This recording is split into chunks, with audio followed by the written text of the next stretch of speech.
Ito po, no? Di Sir Bong, principal ng Caloocan High School. Si Sir Bong po ay principal 4. Kasi may mga nanonood sa atin, tinatanong pa rin kung ano raw yung teaching, position ko, no? Ah, Alam nyo, maraming mga principal, ano?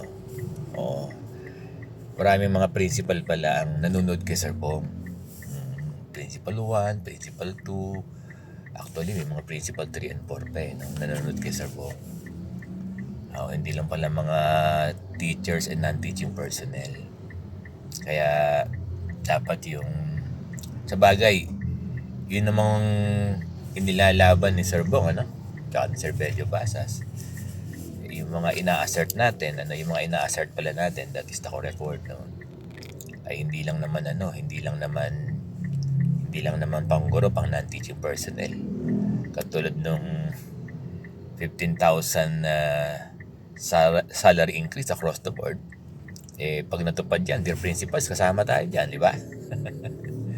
Kasama tayo dyan. Hindi ko lang alam dun sa loan extension. Si Sir Bong naglo-loan Alam ko naman din yung mga principal may mga naglo-loan din, tama ba ako? So, ang ibig ko sabihin, yung mga concern nila Sir Bong sa teachers, sa welfare ng teachers ay kasama din yung mga principal dyan, no? Alam ko, pare-pareho lang din kami ng ng prinsipyo, no? Makaguro, di ba? Alam ko naman lahat ng mga principal na nanonood sa atin, naniniwala sa atin ay kaisa natin na concern tayo, no? Concern tayo palagi sa ating mga guro. Tama ba, dear principals? Oo. Gusto ko lang mag-topic ng bagay na dapat kinoconsider ng ating mga schools division superintendent sa pagta-transfer ng mga principal. Gusto ko lang i-share sa inyo yung policy namin dito. Policy namin dito sa Division of Caloocan.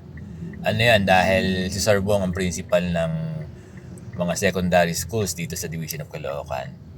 Nare-raise namin to sa aming schools division superintendent. Maganda kasi yung relationship namin. Maganda yung relationship ng mga principal sa aming mga schools division superintendent. At nare-relay namin sa kanila, nasasabi namin sa kanila kung ano yung mga concerns namin, particular sa mga school principals ng Division of Caloocan. At isa itong malapit din kami sa aming punong lungsod, sa aming Mayor Alang Malapitan. Nag-uusap-usap kami with our SDS. Sinasabi namin na dapat kapag ang principal ay ita-transfer, ililipat, kung ang school niya ay small school, dapat dadalhin siya sa big school na. Hindi siya pa pwedeng ilipat sa small school na parallel lang, na small school tapos ililipat siya sa small school. Dapat hindi ganon. Hindi ganon ang procedure. Dapat kung ililipat ang principal dito sa amin sa Division of Caloocan, dapat sa mas malaking school. Dapat sa mas malaking MOE. Ganon. Dapat sa mas malaking population na school. Hindi kami pumapayag na at talaga ina-assert namin na yung principal kung halimbawa ang lilipatan niya ay mas maliit na school kaysa dun sa aalisan niyang school, hindi namin yun.